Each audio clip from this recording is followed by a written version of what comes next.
I'm Jake Filer. I've been a part of this group ever since it started 8 years ago, and I've been helping to organize it for the last couple years. It's just simply a fun group. We get together for education, connecting with each other, just networking. Just a lot of good things happen when you do this. So our speaker for tonight, if you read my email, you know I'm a big fan of just getting into rooms of people, making connections, going to events and stuff. So Steve is a guy that I met when I was in Belize in June of this year, I guess it was. A big week-long real estate event in Belize, and had dinner with Steve one evening. We started chatting, and I mentioned something about our group, and long story short, he came all the way up from Maryland to attend one of these meetings. Most of us are in the room because we're interested in real estate or some form of it, and then sometimes we also branch out into some other stuff. One of those things that we've talked a little bit about, but not a whole lot, is cryptocurrency. I don't know that there's too many people more qualified to combine the two than our friend Steve here. And I'll read you just a section of his bio. Steve is a data scientist, systems engineer, commercial real estate investor, and exchanger, an avid cryptocurrency investor. His background in cryptography and long career in systems integration and risk assessment combined with real estate investment expertise makes him the perfect person to combine cryptocurrency and real estate. He's the author of the book, Cryptocurrency and Real Estate, How to Profit as Bitcoin and Blockchain Revolutionize Real Estate Investment. I got that book from him when I was in Belize, and about 5 days ago I started reading it because I wanted to read it before this meeting, and I didn't quite get through it. But I would consider it to be a really good book for somebody that knows nothing about it. He goes into kind of what money is and just all of that and how it ties together. Interesting stat, and maybe I really have no idea what Steve's all going to share, but interesting thing on the topic of cryptocurrency. And I'm not here to tell you whether you should buy Bitcoin or not buy Bitcoin. I have no idea if you should or not. But here's an interesting thing. Most of you know Bitcoin has been around since 2009. I don't know much about those early years. I do know that somebody bought 2 pizzas for like 10,000 Bitcoin. Something like that. Pretty interesting transaction. But anyway, in the early days, it did some interesting up and downs. In 2011, this comes from a newsletter that Mark Zook sent out a couple days ago. Dave Zook's brother Mark has a crypto fund, and he sends out a newsletter. In 2011, Bitcoin dipped and went under $20. Some people thought it would never go over $20 again. In 2015, in those 4 years, it did some crazy stuff. In 2015, it took a hard dip and it went under $200. In 2017, it took a dip and it went under $2,000. And right now, 5 years later, it took another big dip and went under $20,000. That's all in 11 years' time. What's it going to do from here? That's what really matters. You guys don't care what it was until now, and what it's going to do from here, I don't know. But I know that I want at least a little bit of exposure to some. So anyway, we're going to turn it over to Steve. I think he's going to have plenty of time for Q&A. He wants some interaction during the meeting as you guys have questions. I have no doubt that he's going to share some really, really good information. The only question I have is if my 8th grade education, if my mind can absorb what he's about to share with us, and I think that's true for... Did I warn you that most people in the room have an 8th grade education? Well, that's better than most real estate. So anyway, help me welcome Mr. Steve Streetman.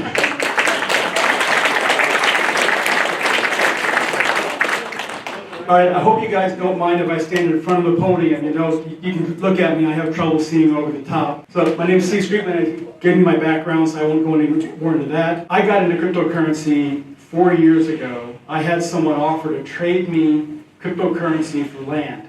And I thought, what's cryptocurrency?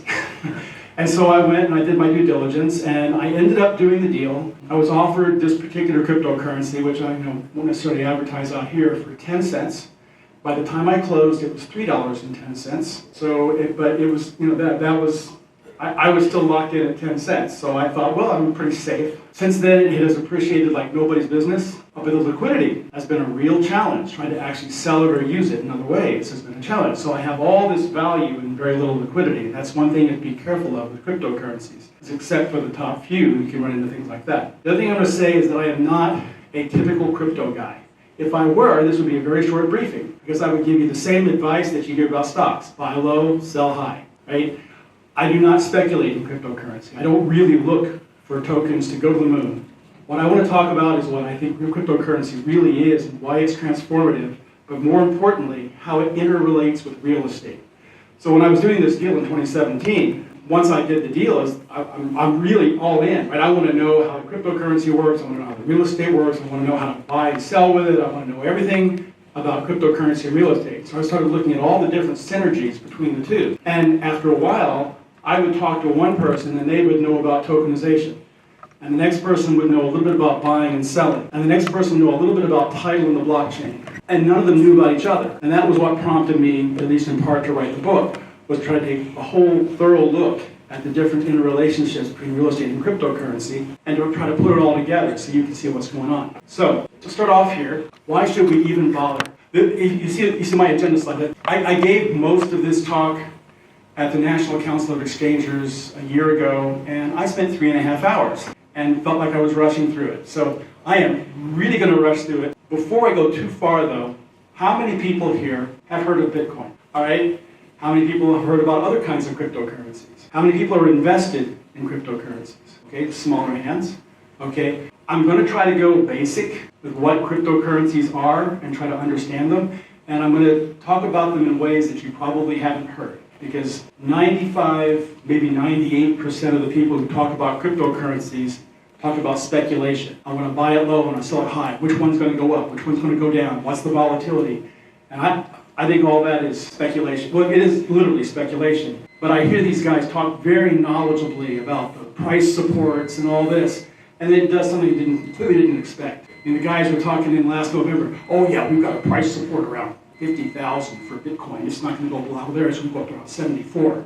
And then it would drop down to 30. So why should I believe this person the next time they tell me, oh, well, it's got a price support around 30, it's going to go up to 43. I just don't believe it, okay? So I don't trust those sorts of things, but I'm going to talk to you is about how you can think about cryptocurrency in ways that are more synergistic with real estate, and that talk really about what cryptocurrency does. So I'm going to talk about why bother first, and then a little bit about crypto, a little bit how to use it, a little bit types of crypto, and then I'm going to go into some basic real estate crypto deal structuring.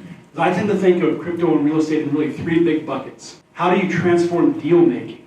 Buying real estate with cryptocurrency, selling your real estate for cryptocurrency, those sorts of things. The second is transforming ownership, because you can actually own real estate as a cryptocurrency. There's a couple of different ways to do that. And the third thing I think of is transforming management. Because there are ways, if you own rental properties, there are ways to use cryptocurrency in your business to give you an advantage. So I'm going to try to touch on all 3 of those things at least a little bit, and we'll see that it doesn't matter whether you buy low or sell high. For most of the things I'm going to talk about, what really matters is that you're using a new way of doing transactions. So here's some investment profiles. If you look, how would you like it if your investment did this? Maybe not so much. How about this one? It starts high, it goes a little higher, and it goes way down low. Similar here. Similar here. I don't really like those as profiles for my investments. I want it to go the other way. I want it to start low and go high. So these last 2, nice steady increase, and then this last one is sort of an exponential increase. Okay, stocks, bonds, bank interest, the US dollar, cash, right? Which we're going to call fiat currency. Right? Currencies that are issued by governments. They say it's money because they say it is. It's called a fiat. So we'll call those fiat currencies. And then this is apartment rents. Yeah, that looks pretty good, doesn't it? You can see all those dips that Jake was talking about. Can you see them? You can't even see them. They're blips compared to where it's gone. Over the entire lifetime of Bitcoin, it has averaged, over like 12 years, averaged 500% annual increase. Not 5% or 10% like the stock market. 500%. And there are a number of other cryptocurrencies that do something else like that. So, why would you use cryptocurrency to purchase real estate? Well, it is the fastest appreciation of any asset class in history, like ever, okay? You kind of figure that with technology, everything goes faster, but it's never happened before like that. It's possible because sometimes cryptocurrencies have produced liquidity, that you might actually get a higher purchase price for your real estate if you were to sell it for cryptocurrency. And then if you sell it for cash, right now, 15% inflation means that you're going to lose 15% of your value if you hold it in cash for a year. So if you can have it in something that won't drop 15%, if Bitcoin won't do that, you have some real potential. I'll talk a little bit about tax advantages as well. You don't have the same tax advantages going real estate to real estate, but there are some interesting ways of structuring cryptocurrency real estate deals to give you some tax advantages. Cryptocurrency moves quickly, even internationally. How many people here have seen an international deal where the money coming in from overseas got stopped by the Treasury Department and killed the deal? I've seen it about 5 or 6 times. I don't know about you guys. You have a lot of issues with banks being very, very conservative about money coming into the US. And so they sometimes will just put a stop to it, even if it's a perfectly legitimate deal. So you have to be a little bit careful. But Bitcoin and other cryptocurrencies, they're transferred in the cloud. There's just nothing that's going to stop them unless you're in a centralized exchange where they have some rules and regulations there. We can talk about that as well. And then the last thing, cryptocurrency it's like cash. You can have small denominations, you can have large denominations. It moves really fast, it's very fungible. So there's a lot of things that you can do with cryptocurrency that mimic cash. So cryptocurrency versus fiat, right? We talked about this. Bitcoin goes up, dollar goes down. This is the actual value, purchasing power of the dollar over time from 1913 to 2013. It's lost about 98% of its purchasing power. And that's being accelerated now, actually, right? If you have 2% inflation, you're essentially losing about 2-ish% of your purchasing power every year. If you have 10% inflation, you're losing 10% of your purchasing power every year, and that gets compounded. So, as I talked about before, I really look at this in 3 buckets. Transforming deal making. So you can trade cryptocurrency for real estate, or you can use crypto in the deals in other ways. I'm going to get to that later in the talk. You can transform ownership with security token offerings. How many people have ever done a syndication, real estate syndication? Got a few of you here. You're pooling investors' funds. You have to follow SEC regulations because you're creating a security. Okay? Well, there's a way of doing essentially a syndication, only the ownership for your investors is represented as a cryptocurrency. There's some real advantages to doing it as a tokenization because they can get liquidity on their investment much faster than in a regular syndication. But there's also people who are using something called non-fungible tokens. Who's heard of NFTs? The real difference between STOs and NFTs, one token, one owner. It's non-fungible. It's a unique token. It's one thing. Security tokens are one property, many owners, fractional ownership. And so you're pooling investors' funds, they're securities. NFTs can be securities too sometimes, but that's a different thing. And then you can accept cryptocurrency in your real estate business. How many people, if you had a student housing complex, think it would be very advantageous to accept cryptocurrency for rent? I think you would set yourself apart from all the other owners of the student housing. But there's other ways to use it too. How many people have frequent flyer miles on an airline? Or credit card points on a credit card? Will you use that credit card more because you might get points off of it? Or will you fly that airline in preference to others because you're building up frequent flyer points? Sure thing, right? Loyalty programs. So what if your apartment complex had its own cryptocurrency and you were able to use that as a loyalty program? Your residents could get valet trash for changing their cryptocurrency. You can issue it, say, based on really paying your rent on time. So not just by the 5th of the month, but by the 1st of the month. They get some extra cryptocurrency. How many residents are going to pay by the 1st of the month so they can get that, so that maybe if they save that up for 2.5 years, they'll get a free month's rent? Right? There's a lot of things you can do to try to build loyalty and to try to introduce good behavior with your tenants. So that, in a nutshell, if I stopped there, that's the basic overview of the stuff I'm going to talk about, and that's the basics of what's in my book. But I think you might want a little more detail. So, what the heck is cryptocurrency? So it's really a peer-to-peer network, right? So this is not a top-down thing. One of the whole points, and the reason why Bitcoin survives when all the digital currencies before it, and there were several, have died, is because Bitcoin is really, really decentralized. There are tens of thousands of people all around the world who maintain a Bitcoin node. And any group of those, enough of those together, they together decide what the next block is by validating it. And so, who are you going to indict? Who are you going to put in jail? Who will you attack? Who will you file a lawsuit against? There isn't anybody. There's nobody in the center there. It is a peer-to-peer network. Many other cryptocurrencies don't have that feature or don't have that feature yet. They're not very decentralized. And so they are potentially subject to, say, an SEC lawsuit. Talk about Ripple, XRP, which is one of the bigger ones. They're currently under an SEC lawsuit because SEC says they're a security. They say they're not. I think they probably are. But I don't know who will win. Whoever has the bigger lawyers. It is a shared open source protocol. So that means anybody can look at the source code, anybody can go. So trying to find bugs in the source code, you got thousands and tens of thousands of people looking over it, trying to find those bugs before some sort of bad guy does. That's a really good thing when you want to put money on top of a system. Blockchain, which we'll go over in just a second. So blockchain is not magic. Think of a page where you've written a bunch of transactions. Where, I'm sure, what's your name? Ben. So Ben is going to send a Bitcoin to Jake, okay? And there's a whole list of those transactions. Cool. All those transactions get recorded in a block. And you want to make sure that nobody can go back and change that block, because Jake really wants that Bitcoin. He wants to make sure that he gets that Bitcoin and it's registered to him. And nobody wants Ben to spend that Bitcoin again, to double spend it. So they do something, it's a cryptographic code, it's called a hash code. And they essentially run an algorithm against that, and you get a sequence of letters and numbers. And the only way you can get that sequence of letters and numbers is to run the exact text through the same algorithm. If you change one letter, you get a completely different code at the bottom. So you know exactly, you can always prove that what you're looking at is correct. So then what happens is you write the next block, and the hash from that first block gets put at the top of the next block, and you add all the transactions, and you do another hash. So the only way that hash works is if the hash at the top works.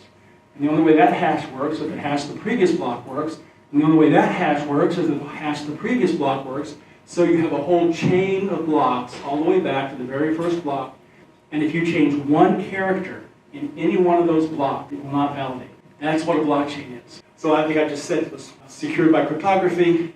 It's recording transactions. Now, I say that's true for Bitcoin. When you go to some of the other blockchains, the second biggest one, what's the second biggest one? Ethereum. Exactly. Ethereum isn't just recording transactions, it's recording what they call smart contracts. So you have the pieces of code that actually do things that are being recorded on the blockchain, which was the big advance for Ethereum. So now you can create a whole bunch of things called digital applications, or dApps, and those can be recorded on a blockchain. So now you know that code hasn't been changed either, because it's recorded and validated and hashed the same way as the transactions are. So now you can do all kinds of cool things with transactions. You can put real contracts on there. You can have contracts that automatically execute. So, for example, September the 23rd, 2022, I'm going to send 3 Bitcoin to Joe. You can have something in there like that, or you can have some other condition. Once this amount of Ethereum is sent to this wallet, we will send this amount of Bitcoin to that wallet. Or once title is exchanged for a real estate, we will send the Bitcoin. Or once the Bitcoin is sent, we will exchange title for the real estate. There's a whole bunch of different things you can do in there with code. So what does it all mean? It's decentralized. And this is really, really, really important. When you're looking at cryptocurrencies, you want to understand just how decentralized any particular one you have is. If it only has 5 nodes and they're all controlled by the company that created it, you don't have any decentralization. Even worse, how many people have heard of a central bank digital coin, the CBDC? Right. So many countries around the world, including the US, are looking at creating a CBDC, get all the letters right, to replace the dollar. With the idea being now that now they have a blockchain-based currency, but it also means that they can look at every transaction. They know every transaction, and they actually have to validate and approve every transaction, which a lot of people think is very, very intrusive. Because I'll tell you, the government is not going to decentralize its blockchain. If the government creates a CBDC, the government will own all of the validation instances of that blockchain. And if the government wants, it can change all of the validation instances of that, because it can just do new hash, right? It can do and automatically propagate it to all the nodes. So you do not have the immutability. Immutable means you can't change it, right? You don't have the immutability of something like a Bitcoin if you do something like a CBDC. So it's also transparent because of the open protocol. It's immutable, can't be forged, can't be double spent. International, right? Where is Bitcoin? It's in the cloud, I guess, right? Since any particular node, any one of the tens of thousands of nodes around the world is a full copy of every transaction that Bitcoin's ever been done. That's pretty cool, right? That means any 3 nodes could get together and become a validation. So it's pretty hard to wipe out tens of thousands of nodes all at once. China has tried 5 times to stop Bitcoin. They've made it illegal, they've made mining illegal, they've made investing in it illegal, and it's still being used by the Chinese because it's much better than yuan. So that cannot be restricted. That is the benefits of cryptocurrencies outside current currency uses. Until, Bitcoin as it stands, when you're trading it back and forth, is completely outside any way of regulating. But for convenience, to make it easier to trade, we have crypto exchanges that have developed. And crypto exchanges are trying to make it easier for you to send money from your bank to buy cryptocurrency. So as soon as they touch the bank, they're subject to all of the bank regulations, which means they have to do know your customer, KYC, they have to do anti-money laundering, AML checks, KYC and AML. They have to track you. It would not surprise me at some point if the US will require them to give you a 1099 form at the end of the year for your transactions. So they will report how much you made on what you had. So I don't really know how they do that because there's some challenges. You can always move coins out and move coins in, and they won't know what you bought at. Talking about a blockchain, different types. As it stands today, when I made this slide a year ago, that number was 10,000. Now I'm reliably told it's closer to 20,000, but that includes whole bunches of NFTs. So you're thinking, gosh, why the heck would we need 20,000 Bitcoins? I mean, how many different kinds of money do we want? Even when you go outside, you go to fiat currency, there's probably, 180 different fiat currencies or something like that, one for each country, except for you go to the Eurozone or whatever. But think of it this way. How many companies have websites? Do we just need one website or 10 websites? And almost every company needs a website. Some companies need multiple ones for different things, like an internal and an external or a marketing website or whatever, an employment website. Cryptocurrencies are like the internet of transaction. And so any kind of transaction that you might do, you might need a cryptocurrency for.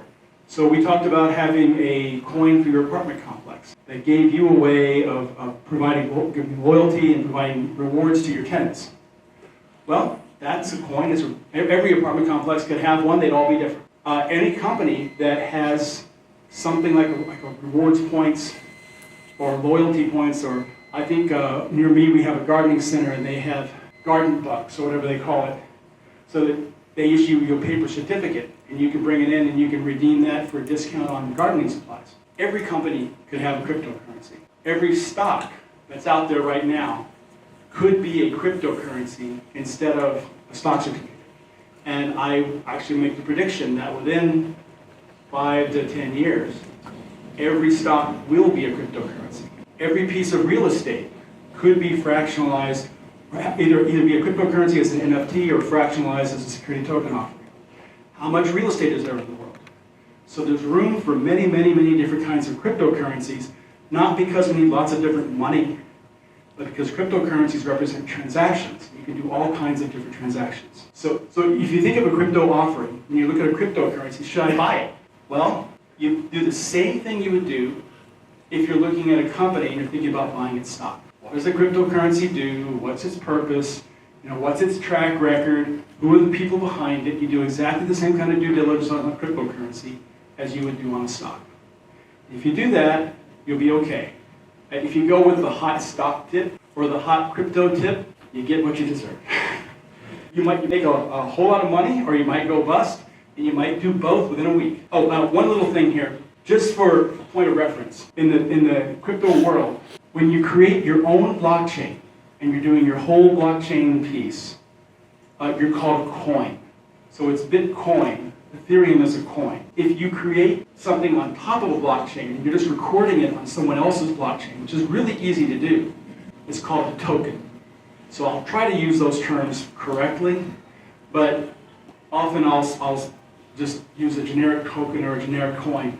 I don't want to go into this, but money started as barter. And we still use barter today. In fact, with the real estate exchange group that I do, we trade properties. We actually do multi-legged exchanges of real estate. And you'd be surprising how effective that is. Well, then barter, he said, well, we can use gold instead. It's more easily transportable than pigs and chickens. And we can break it up into sized pieces that we can measure. And so we're in pretty good shape. But it's still kind of hard with the gold because you can shave off the coins, you can do all kinds of stuff. Wherever there's money, people try to screw around with it. So then he thought, well, banknotes are even lighter. Banknotes are receipts for gold, right? That's what the US dollar originally was. That's all the currencies were. They were receipts for gold. I could trade this receipt, and anytime I wanted, I could go take that receipt and I could go get the gold instead. And then, of course, we went off the gold standard. So, but up to here, everything was physical. It was all backed by gold. And now it becomes paper. So we had bank notes where the banks had the gold on deposit, and then you went to country notes where the country would store gold and they would have it on deposit, and they didn't really expect anybody to come get the gold from them, but maybe another country would. So then we went to no gold standard, but then we went electronic. So now almost everybody in this room, maybe everybody in this room, has a little piece of plastic, maybe several pieces of plastic sitting in your pocket, where you can trade dollars or yens or whatever you have, and you can move it around, and you can even borrow dollars to pay for things if you don't have them right away. And so we've got credit cards. Cool, that started up. Everyone had a credit card, and now we're going to do cryptocurrency. As we go, it's easier to transact, larger amounts, increased velocity, more abstract. You go up, and physical, paper, and digital. Now there are people who worry when the apocalypse comes that digital stuff is going to go away. But today, even if the internet were to die down, you can have local networks that run essentially off stuff like Bluetooth or Wi-Fi, and you can call them mesh networks. And people have shown that actually you can transfer Bitcoin across mesh networks. It would be really hard to take down all of the infrastructure. So what is it really? We talked about coins and tokens and mechanics and all that. The real key about cryptocurrency is this. It is the internet of transactions. It allows you to do trustless transactions with no counterparties. So when I go to a store, or I went to the smorgasbord up here, right, and I can pay with a credit card, I have two counterparties, at least, in between me and the smorgasbord guys. So I have the credit card company that's going to take that note, and it's going to say, okay, well, I'm offering credit to this guy, I will pay this much. So I'm going to take money from my income, and I'm going to put it to the bank for the smorgasbord. So the bank for the smorgasbord. You got banks in there, and you have credit card companies, you have counterparties. If the counterparties don't do what they're supposed to do, if they're not trusted, you're in bad shape. In fact, recently we've seen cases where people have shut down bank accounts, where people have been unbanked, where banks have refused to work with people because of politics in some cases. So you cannot necessarily trust or rely on the counterparties that are out there. With Bitcoin, there are no counterparties. And with most of the cryptocurrencies, there are no counterparties unless you go through an exchange. But if I wanted to send you cryptocurrency, you can give me your wallet address. I can send you that wallet address. It goes directly to you. There's nobody in between. That block gets recorded in the blockchain, and that's all software. There's no person, there's no entity, there's no person controlling that change. So, what does it mean for real estate? It means that we can do different kinds of deals. It means we can put contracts on a blockchain. We can have contracts that everybody knows exactly what's in there.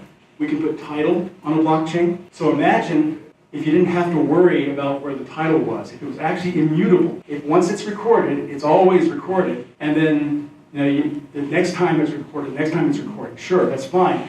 But you wouldn't necessarily have to go through and do title searches and go back in history and try to find out who might have owned it 100 years ago. Closing and payments, any kind of payments can be done with this. All those things are really important in real estate. Oh my, I've been talking way too long. I'm going to go through this next section really, really fast. I apologize. Crypto, there's a lot of metaphors that go along with cryptocurrency. You have your money in a wallet. Makes sense, there's a lot of kinds of wallets. You can have wallets that are connected to the internet, that are off the internet. You can have wallets that are on exchanges. You can have wallets that are on your own. Crypto exchanges, there's really two kinds. There's centralized, and those are, they do know your customer anti-money laundering. The crypto is stored on their site. So why did Dillinger rob banks? That's where the money was. Why do people hack into exchanges? That's where the cryptocurrency is. So it's more like normal banking, which is why it's there. People are familiar with it. Decentralized exchanges, they don't actually store cryptocurrency on their site. They just kind of make relationships. They introduce people so that they can change coins between themselves. And that is sometimes a much better way to do it. I also think that if you can make this work and make it easy, that's the way everybody's going to go, because you don't hit the regulatory system. People talk about crypto mining. This is another metaphor, okay? When you go and you mine gold, you go under the ground or you go into a stream and you find the gold. You discover the gold, and now it's there.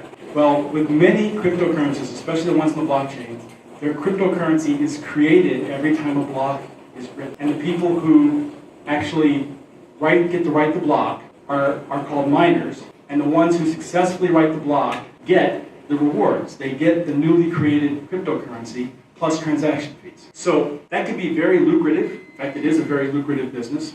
And so there's incentive for having lots and lots of people getting in there trying to do mining. There's a couple of different ways that you get selected to write a block.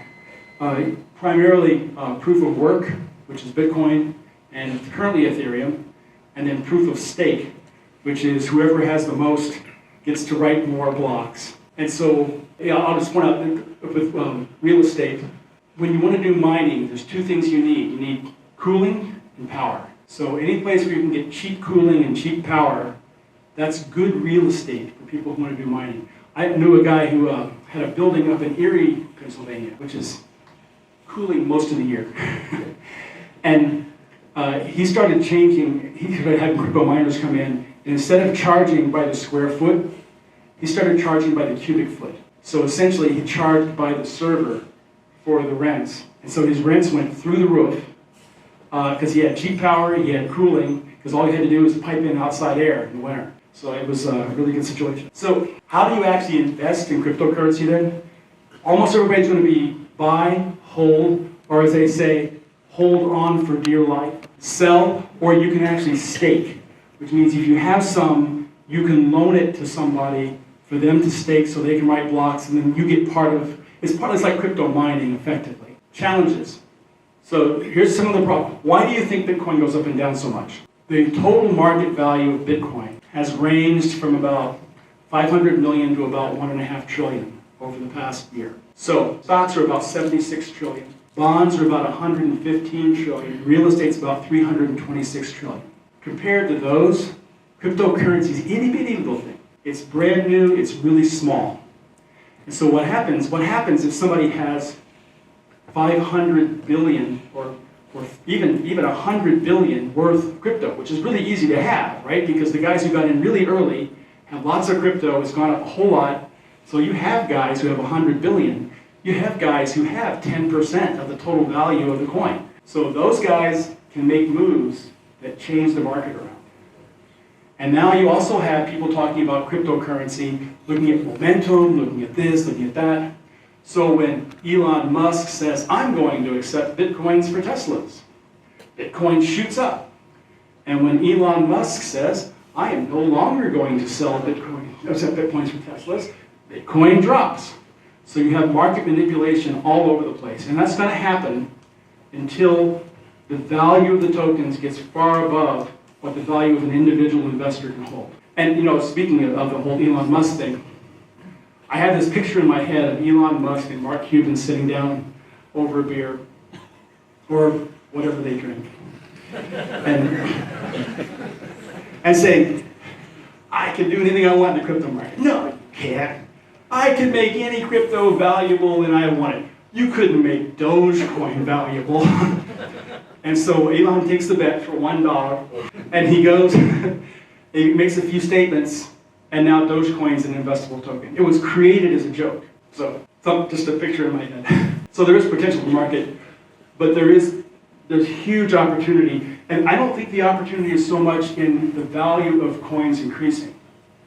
I think the real opportunity here is that we're creating new ways of doing transactions that don't rely on the big financial system. And so, from my perspective, when you find a cryptocurrency that actually creates a new way of doing transactions, that doesn't rely on the financial system, and has a real benefit over the current ways of doing transactions, that is the thing you want to look at and invest in. Personal opinion, you can ignore it if you like, it's fine. I'm going to go through this pretty quickly as well. Essentially, you have currencies like Bitcoin, Litecoin, stable coins. Have you heard of stable coins? All right, a few of you have. Stable coins are intended to be matched to the value of something else. The very first ones were matched to gold. So they were essentially backed by gold. You could redeem them for gold, and so they should track the price of gold. Okay? Then they decided they were going to make stable coins backed by the US dollar.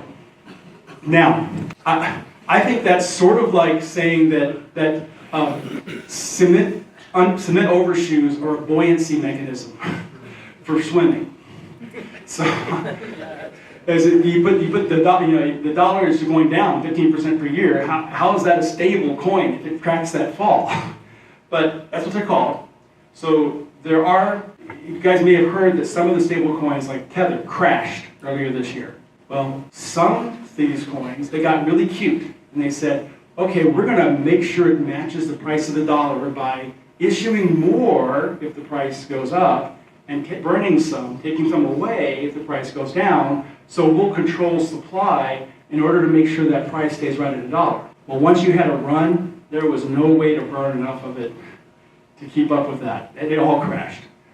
There are some other stable coins, USDC, that actually have dollars in a bank account that are backing it. That's what they say. I hope the auditors agree, but that's what they say. So if you actually have dollars backing it, then it makes sense that it would stay the value of $1. That I'll buy. The reason I bring that up is when we talk about real estate tokens, I think we have a similar effect. So the next kind are utility tokens, and that is like the frequent flyer miles and the loyalty programs that I was talking to you about. It is value inside the company that you have, and then security tokens, they're securities. It might be like a stock certificate, it might be like ownership in a private placement. And then we have smart contracts and NFTs. A smart contract could be any kind of contract.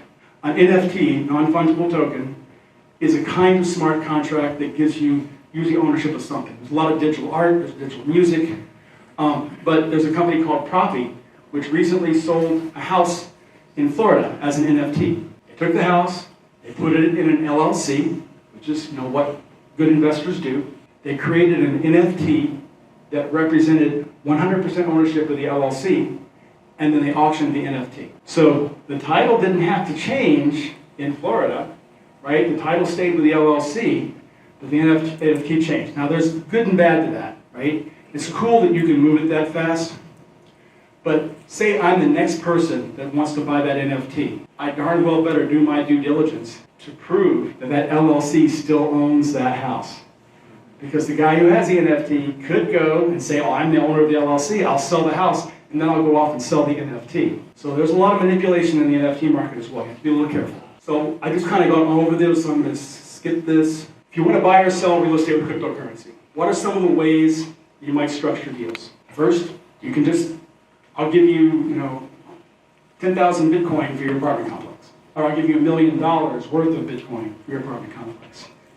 We can structure that either way. Use cryptocurrency as a down payment. So I currently have a deal open. It's a large assisted living deal where the seller's taking 25% down in a cryptocurrency that I own. So you have to come up with the rest of it, but you can do that.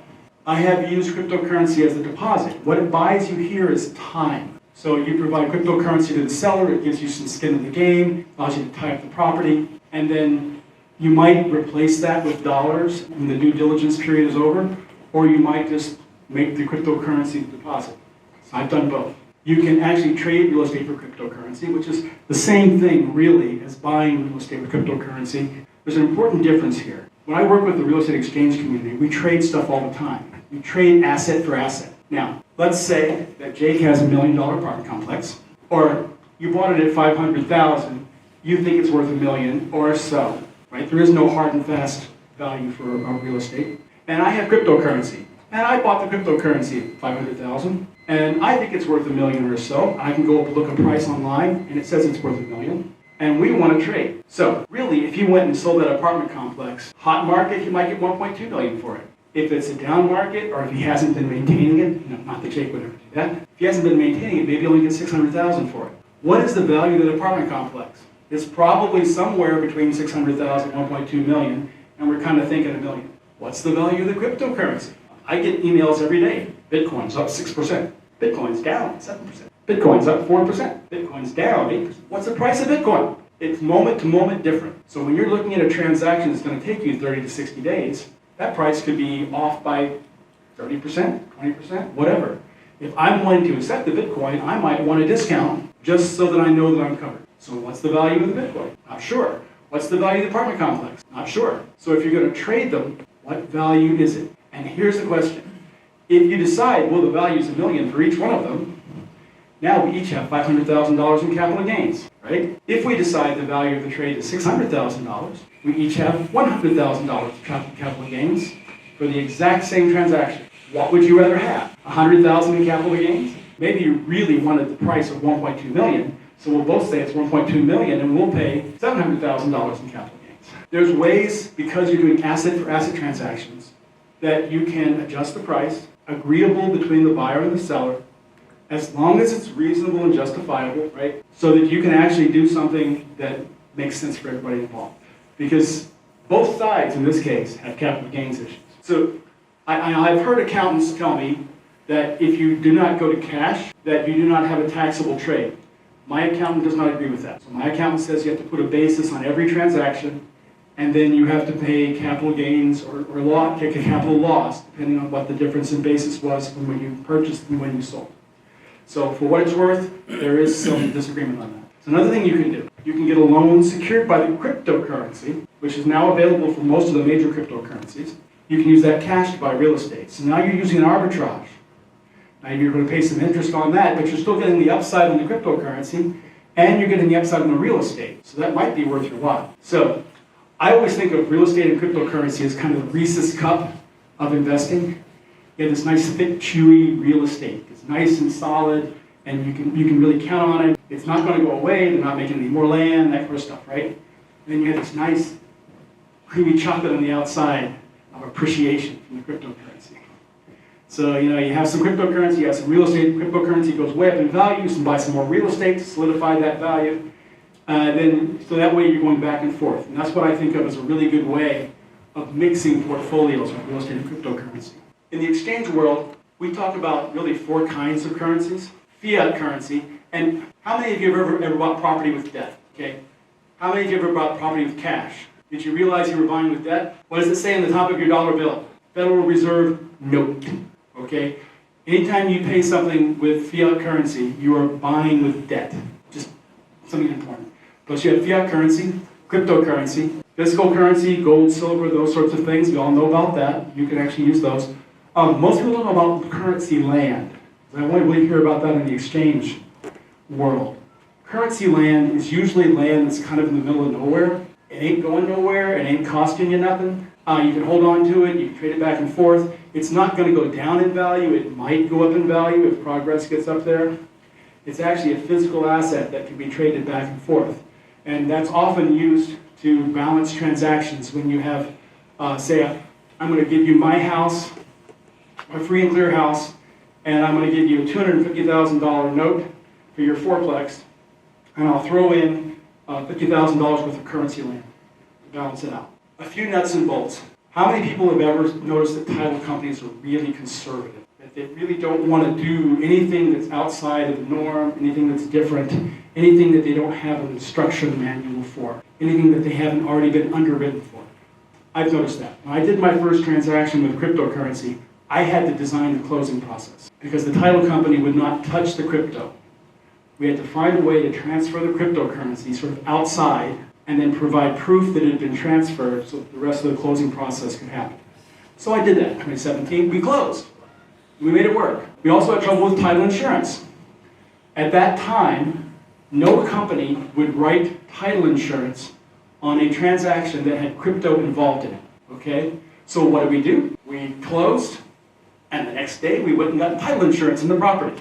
Because there's no transaction and there's no cryptocurrency involved. We just had title. So it doesn't make any sense to me. I'm sorry, I can't explain it.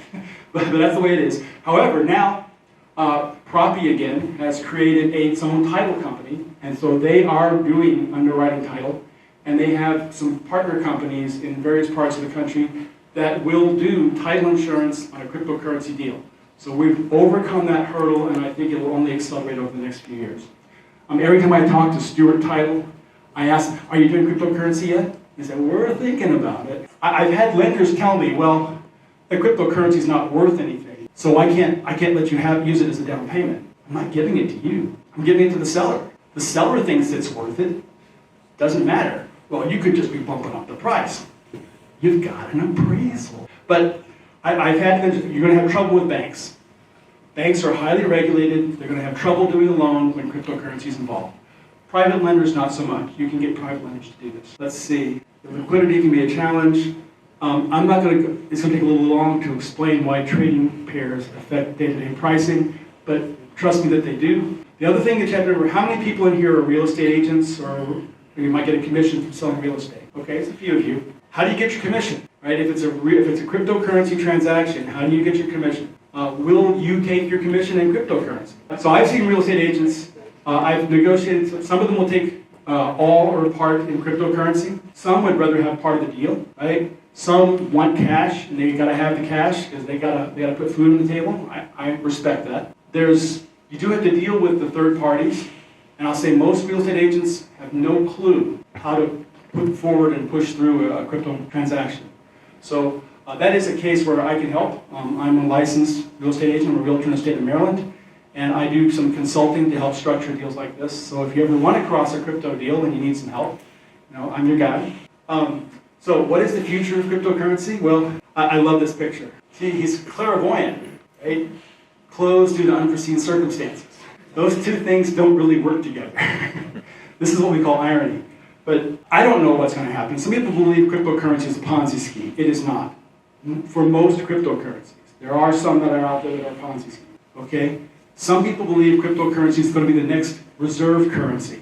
I'm more inclined to believe that, but I haven't seen one with the possible exception of Bitcoin that really rises to that. We're seeing that there's many, many more calls for regulation. So Biden, I guess 6 months ago, put out an executive order, and he had all these different things about cryptocurrency. Let's just study this, let's study that, let's study this, let's study that. All those reports are due this month. So it'll be interesting to see what happens, what comes out of those reports. The government will want to regulate cryptocurrency. The government may not be able to regulate some parts of cryptocurrency as long as they stay out of the financial system. So we'll have to see what happens with all that. So I do want to talk a little bit about tokenization. We talked a little bit about this.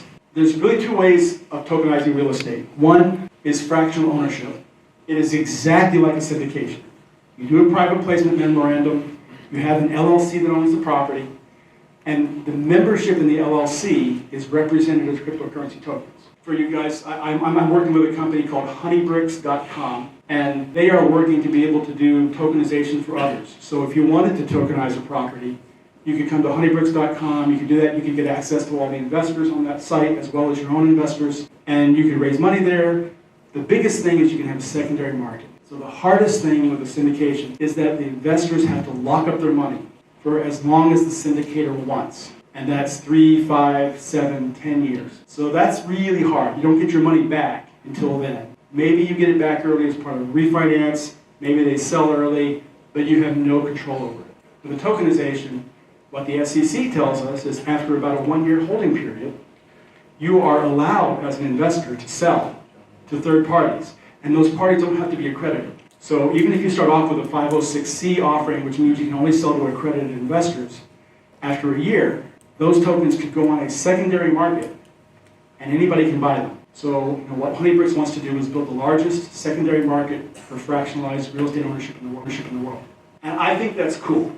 There's some potential downsides to it, but I think it's a really cool idea. Now the other kind of tokenization, actually, the important thing about this is the cryptocurrency is actually backed by the real estate, right?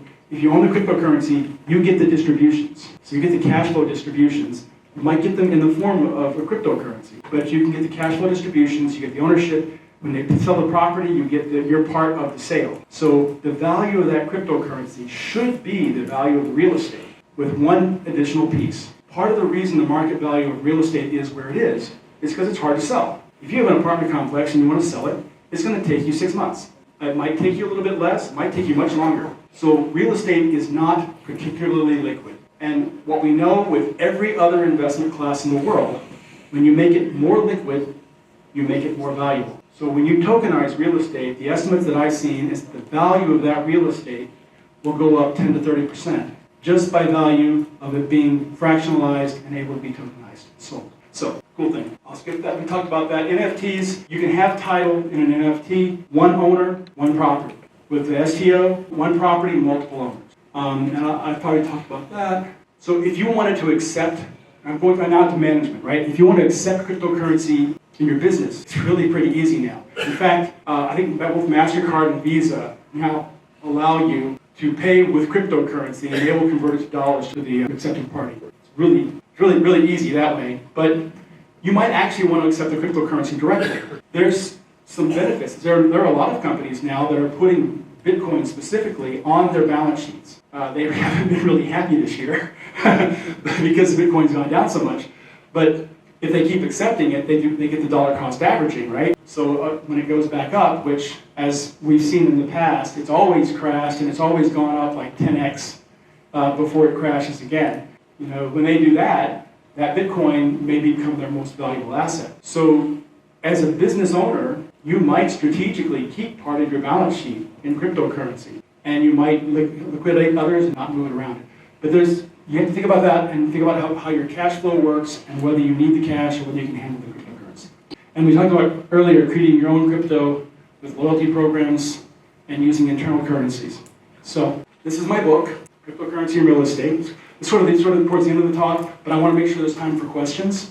So I also have a website, www.cryptorebook.com. It should be fairly easy to remember. And that has, you can get to my book from there. I have a class there. I've been not very good about putting up more information, but I'm trying to get better at it. I'm on a number of podcasts, and so I try to start putting that stuff up there. And then that's me, email address and phone, and my company website. What I'd like to do is open it up for, I guess I've been talking over everybody. If any questions that anybody has, anybody wants to talk over any particular thing I've said, what would you like to know? So the question was if Bitcoin stayed at $20,000. So I have trouble with the premise because the dollar won't stay at $20,000. Didn't say it was going to go down. Yeah. Well, it will go down, right? Because the dollar will go down. So the real question is if Bitcoin loses purchasing power similarly to the dollar forever, it essentially becomes a stable coin worth $20,000. What's the best way to use it in your portfolio? And I'm not sure. Well, if it's effectively a stable coin and it works like a dollar, then I would use it like a dollar. So I would hold on to it. And the advantages you'd still have with Bitcoin is it's much easier to move and much faster to move and much cheaper to move. So if I want to move 1 billion Bitcoin, it costs exactly the same as if I want to move $5 worth of Bitcoin. So especially for large transactions, you'd save time and money on any sort of movements. So I would use it like cash, but I treat it as a little bit more fast.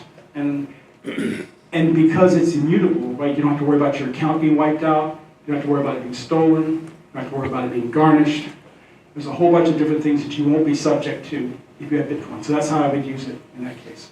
But I reject your premise because I don't think Bitcoin is ever going to follow the dollar in terms of whatever the dollar does. I think Bitcoin's independent enough. It might go up, it might go down, but I think its purchasing power will not be tied to the dollar. So that's the thing you have to think about, right? When you're looking at these other currencies is what is your purchasing power and how is that affected over time as opposed to thinking in terms of dollars. I do a thing, in fact I was going to try to do this tomorrow night, but I actually have a rehearsal tomorrow night back down in Maryland to do a cowboy auction where we're going to trade personal property. And the whole idea of it is to be able to trade things that you actually own, assets or services or whatever, without reference to dollars. So that you're putting your own value on those things and you're actually making useful trades. Going back to barter, essentially. But it's an interesting way of making multi-leg trades so that everybody gets what they want. Which, by the way, we also do with real estate when it comes to exchange world. Other questions? So that would be the security token offering, right? Because you have multiple people. So they each have some ownership in the LLC. Some of them are passive, some of them are general partners. Right. So that's like a syndication. Or, I mean, if you're raising money from all of them, it's a syndication. But even if you have the ownership that way, you end up with multiple people owning it. But what you would have is probably an investment of money in a common enterprise, because it's the same property, with an expectation of profit, because why are you bothering to do it? And it would be due to the efforts of the manager, not to the limited partners. So you would be creating a security, so you'd have to do a security token. I'm not a securities attorney. I do not even play one on TV. So take what I say with a grain of salt, make sure you check with your own securities attorney. But I've talked with a number of them about this, and that's the Howey test. But those 4 little prongs I just gave you, that's the Howey test that tells you if something's a security. But if you ask them what would happen if one person owned the whole LLC and then sold it off later, I've actually been advocating that. I personally think that everybody should be tokenizing their property, because it just gives you so much more flexibility. Let's say I've got a 100-acre farm, and I've got 12 children, and at some point that farm might need to be divided among those 12 children. Well, you can try to subdivide the farm, but now you've got too small of places to actually make it work as a farm. You could tokenize. It's really easy now to divide the interests, and now they don't have to all agree to sell. They can sell interests. There's all kinds of flexibility that you get when you do tokenization. So I think you're in exactly the situation you're talking about, that you should tokenize now, get it all set up, hold it for a year, and then once you've had that, if I understand correctly from what I've been talking to with securities attorneys, you could sell it to anybody. You could sell pieces of it to anybody. If instead of getting a loan against the property, you could go, say, sell part of it with a buyback. So now you've effectively sold it. You don't have any interest payments. You don't have any mortgage. You can't be foreclosed on. It may be a much better way to work than actually having a loan out there to get money in for cash flow. So I think your idea is a really good one in terms of having any particular individual owner tokenize your property, fractionalize it, make it so that you can sell it in pieces if you want. You can always sell the whole thing anyway, right? It doesn't limit what you can already do. It just gives you some additional options. Yeah? How's management for tokenized properties? So if you sold 6 of the children sold, who manages it? So his question is, how is management for tokenized properties? And you're right, this is something you have to be really careful of. So now, the property's in an LLC. Somebody manages the LLC. It wouldn't necessarily change, right? If you sold off pieces of ownership, you want to have it be manager-managed as opposed to member-managed, because you never know who's going to come in. And then I think you're okay. Where I've been trying to wrestle with is, let's suppose that I've been managing the property and I'm ready to retire. I don't want to manage that property anymore.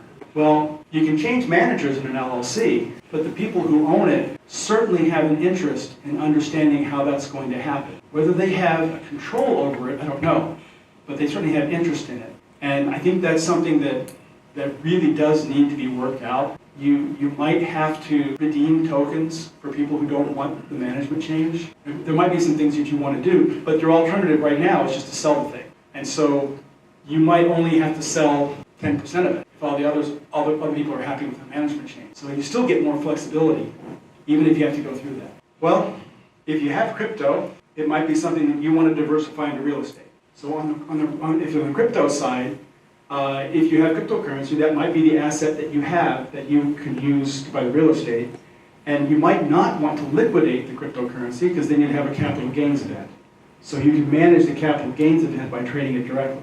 On the real estate side, almost everybody wants cash. I heard a story recently, I can't go into real specifics, but a friend of mine is trying to buy a Major League Baseball team. And the guy was willing to sell, they were happy with the price. He had the cash, right? He had the cash through partners to buy it, and the owners don't want the cash. He says, I've been doing real estate exchanging for 20-some years. I've never seen anybody refuse cash in a transaction, but they don't want cash for the team. They want to trade for something, and so we're trying to figure out what to trade for. But there are reasons for that, and some of them are taxes. If you trade for cash, you know exactly how much you sold it for. In that example we gave before, if you sell that apartment complex for $1 million, the IRS knows exactly how much you think that's worth. That transaction is valued at $1 million. If you sell it for 50 Bitcoin, I think I did the math right.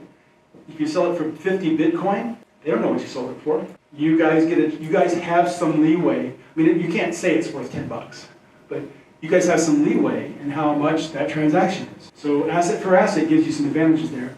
Also, if I'm selling and I really think the dollar is going to hell, I might rather have cryptocurrency because maybe I think the cryptocurrency will maintain its price, maintain its purchasing power more than the dollar.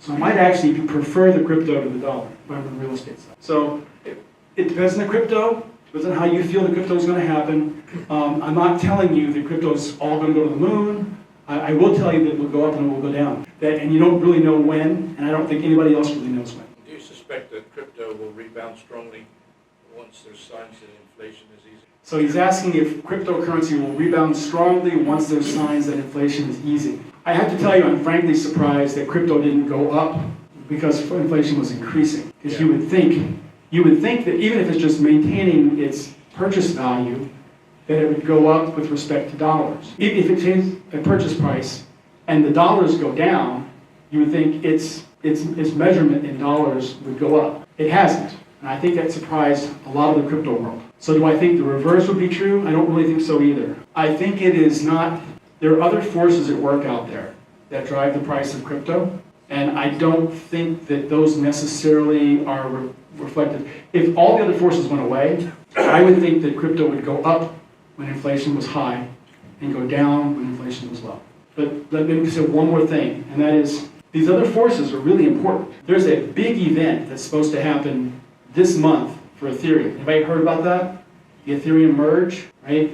Ethereum is switching from a proof of work way of validation to a proof of stake way of validation. A lot of people think that's going to make Ethereum a lot more valuable. It's a factor, it has nothing to do with inflation, it has nothing to do with the number of cryptos out there. It's a completely different sort of internal factor. I think it probably will go up right at the merge. I don't know if that will be a lasting thing, because I suspect the proof of work is a little bit of a more robust way of doing validation for blocks. That is an opinion that is not in the majority in cryptocurrency, so take that with a huge grain of salt. But I think there's other things out there like that that affect the cryptocurrency price maybe more than economic factors. Yeah? What about? So he's asking about, there were some, when Bitcoin went down, some of the brokerages or exchanges, I think it's a correct word, like Celsius is a big one, they are going bankrupt. Now, why are they going bankrupt? They're not going bankrupt because of Bitcoin. They're going bankrupt because what they were doing was they were taking these tokens and they were getting loans secured by these tokens, and they were paying interest to the people who deposited the tokens in there.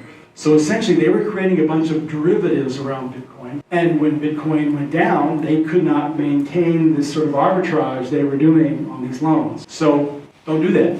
I mean, that's the short answer. But people can't resist. With dollars, you do this all the time. We have fractional banking, right? If a bank has $100, they can loan $1,000. Right? But where does that $900 come from? Poof, they create it out of thin air. Where does the Fed get its money? They don't print it, right? The Fed creates money out of thin air, loans it to the banks for reserves, where the banks create 10 times that money out of thin air, and that's what comes out into the world. So there is no restriction on how much dollars you can print. But Bitcoin will never be more than 21 million Bitcoin. You can't print more Bitcoin to accommodate these derivatives. So sooner or later, everything that's going to do derivatives against Bitcoin, in my opinion, is going to fail. Now, other cryptocurrencies, that might not be as true. Because there's other cryptocurrencies that don't have those kinds of limits. You might be able to make more of them. But Bitcoin is kind of a pure cryptocurrency in this sense, because you can't just go print whatever the heck you want. You're always going to get, I think, what is it, 6.25 Bitcoin every block this time, something like that. And then that will be cut in half in about 3 years. And then another 4 years will be cut in half. And then another 4 years will be cut in half. And so what happens is you have what they call an asymptotic curve. Data scientist guy, sorry about that. And it kind of approaches 21 million and kind of never really reaches it. So I think what's really happening, and this is an important thing for the price of Bitcoin. People were doing exchange-traded funds. People were putting interest against Bitcoin. They were doing loans against Bitcoin. They had all these things that are derivatives of Bitcoin. But Bitcoin's immutable. A particular Bitcoin is always on that blockchain, and there's a wallet that owns that. And that wallet owns that Bitcoin. And when you do derivatives, it kind of reduces that clarity. There's other wallets who have some sort of claim on that same Bitcoin because it's pledged against the note, because it's getting interest.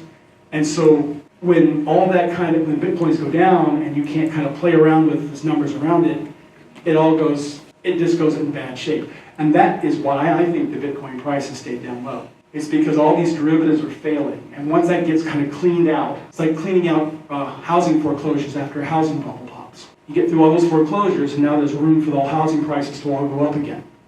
So you clean out all these derivatives, and I think there's room for Bitcoin to go up again. Yeah? What's your preferred method of storing crypto? My preferred method of storing crypto. So I keep it in a separate wallet outside of an exchange for the bulk of my holdings. And then if I want to make transactions, I will put as much as I want for the transactions maybe into an exchange, because then it goes in there, I do the exchange, I pull it back out, I don't leave it in there. The reason why I do that, if I take those cryptocurrencies and I have them in an offsite wallet, and if I have my keywords even written down on, say, a piece of paper and stored in a safe, that's effectively offline. Nobody can recreate my private key from that. It's really a very secure way of doing it. Other people like these hardware wallets. They look like thumb drives, USB drives, and in fact, that's really all they are, is USB drives with some software on them. And they will store your private keys on there, and you have a password to get into it. I'm not sure why that's that much of an advantage, because your words are already a password to get into your private key. So now you have just a different password going into a thumb drive. So I've never really understood that. I broke codes and ciphers for a living when I first started out of college, and I've looked at all these things, and I don't really see the advantage beyond, keeping your passphrases offline. That's what I do, and it's pretty simple.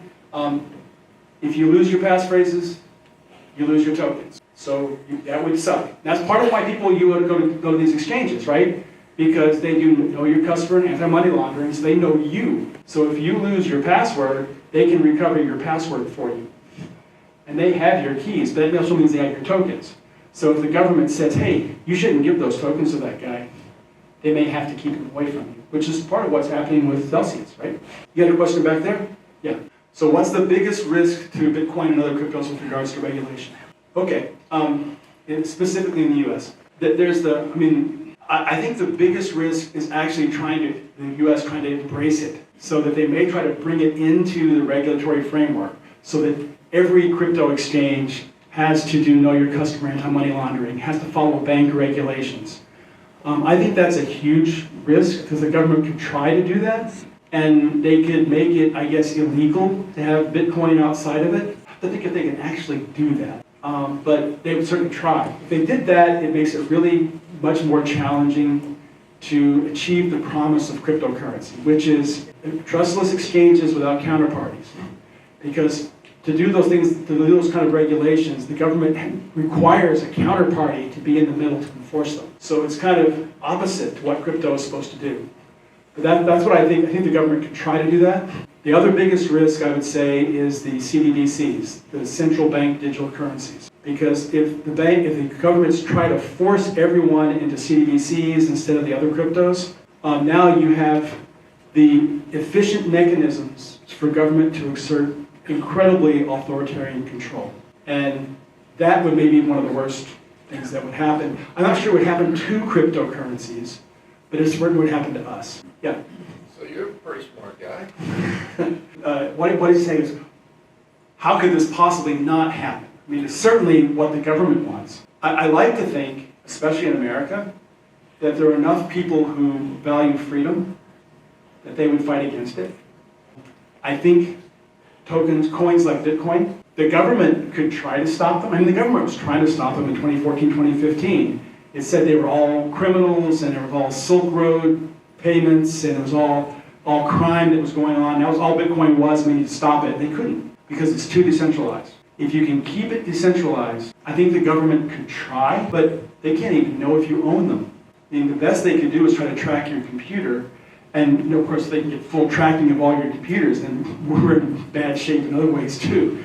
But that would be, I think it's harder than you might think to control something that decentralized. So the government might try, and the government might try to encourage people to use the CDBCs instead by giving all kinds of incentives. I would like to think that there's a large group of people who would resist that siren call and not use the CDBCs for exactly the reasons we just discussed.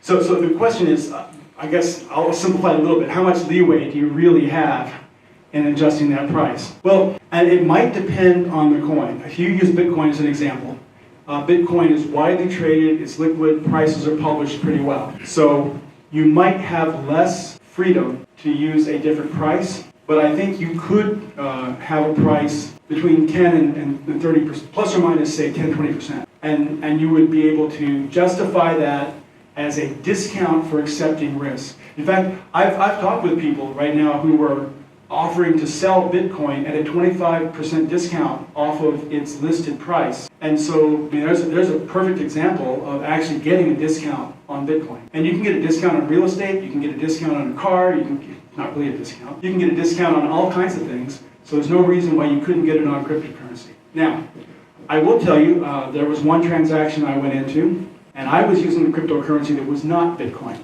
And it was not very liquid. It had a lot of promise and pretty solid value increase, but not, it wasn't a great cryptocurrency. In that sense, that it was very liquid, very easy to use, very easy to move through.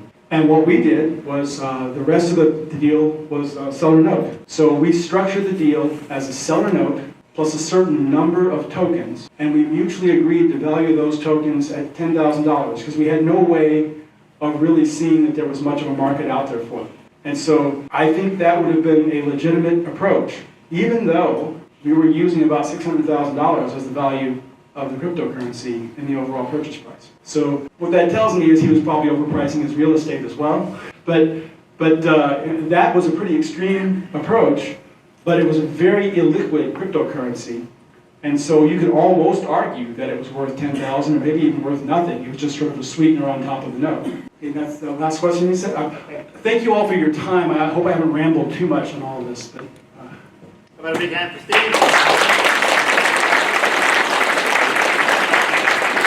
Thank you. That was a lot of content. If any of you are sitting here and your mind is spinning and you're thinking, man, I don't understand this stuff, you're not alone. I don't either. I actually really have a hard time wrapping my mind around a lot of this stuff. But here's the thing. Every time I hear it, I learn a little bit more. I'm taking notes, I learn a little bit more. There was also a time when I didn't understand anything about real estate. I didn't know how you buy a property. I didn't know how you write leases. I didn't know how you do cost segregation studies. I didn't know any of that. But I learned it. I went to meetings. Most of it was way over my head for a long time. I kept learning a little bit more. So does this even apply to most of us in the room? I don't know. But sometimes learning about something different is valuable.